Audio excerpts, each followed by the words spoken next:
दोस्तों आज मौसम बहुत ही सुहाना है, तो मेरी फ्रेंड्स और मैंने मिलके डिसाइड किया कि क्यों ना पिकनिक पे जाया जाए।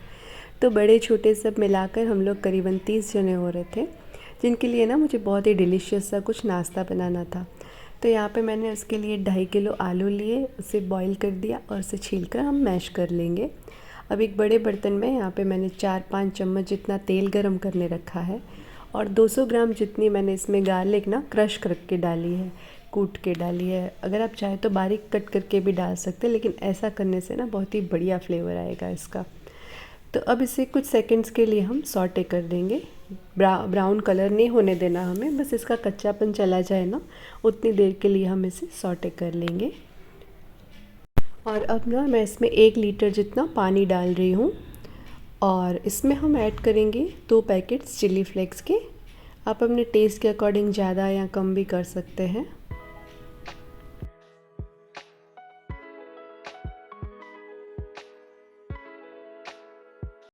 अब इसे अच्छे से एक बार चला लेंगे हम। और इसके बाद ना मैं यहाँ पे 1 किलो जितना चावल का आटा डाल रही हूँ। 1 किलो नहीं, मैंने उसके बाद भी थोड़ा आटा डाला था, यानी कि अराउंड 1.5 किलो के आसपास मैंने यहाँ पे चावल का आटा डाला है। और बहुत जल्दी ये पानी को एब्ज़ॉर्ब कर लेता है, तो इसे अच्छे से हम चलाते हुए पकाएंगे।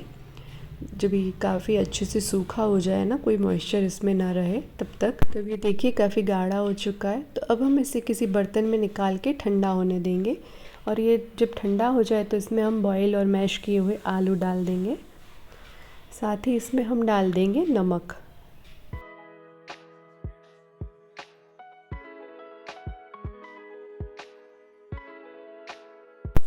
और यहाँ पे ना 3 पैकेट्स जितना मैं ऑरिगेनो डाल रही हूँ।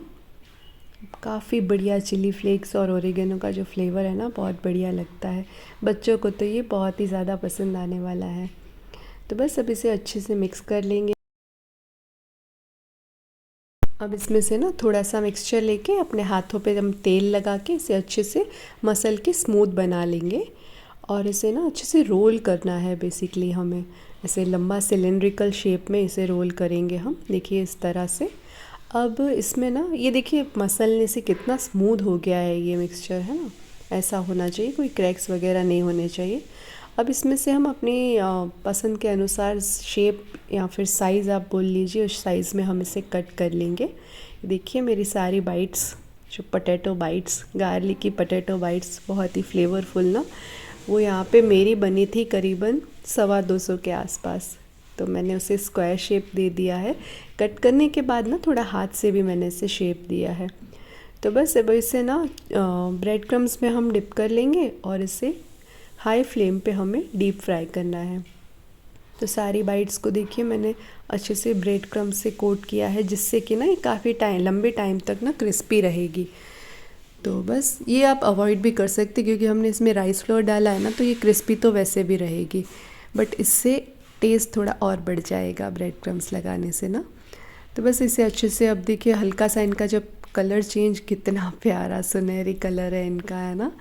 तो थोड़ा ये कलर चेंज करने लगे ना, फिर इसे हम पलट देंगे और इसी तरह हाई फ्लेम पे हम इसे फ्राई कर लेंगे। हाई फ्लेम पे इसलिए क्योंकि सारी जो भी इसके इंग्रेडिएंट्स हैं ना, सारे ऑलरेडी कुक्ड हैं, तो बस हमें इसे क्रिस्पी ही करना है बाहर से। तो हाई फ्लेम पर ऐसे देखिए कितना प्यारा कलर आ चुका है ना इनका।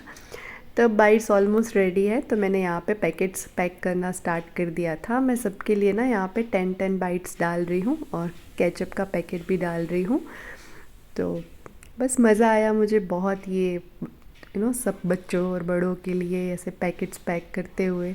इतनी अमेजिंग ये रेसिपी बनी थी ना, इतना बढ़िया ये बना था कि सब ने तारीफ़ की। तो आप भी एक बार ज़रूर से इस रेसिपी को ट्राई करना और मुझे बताना कि ये कैसे बने थे। ये दिखने में जितने सुंदर है ना फ्रेंड्स, खाने में उतने ही टेस्टी थे। तो बताना ज़रूर कि आपकी ये रेसिपी आपने ट्राई की या नहीं, आपकी ये पोटैटो बाइट्स अच्छे बने या नहीं। मैं चली पिकनिक पे बहुत ही खुशी के साथ सबके लिए ये नाश्ता लेके। अगली वीडियो में फिर मिलेंगे, तब तक के लिए bye bye and take care.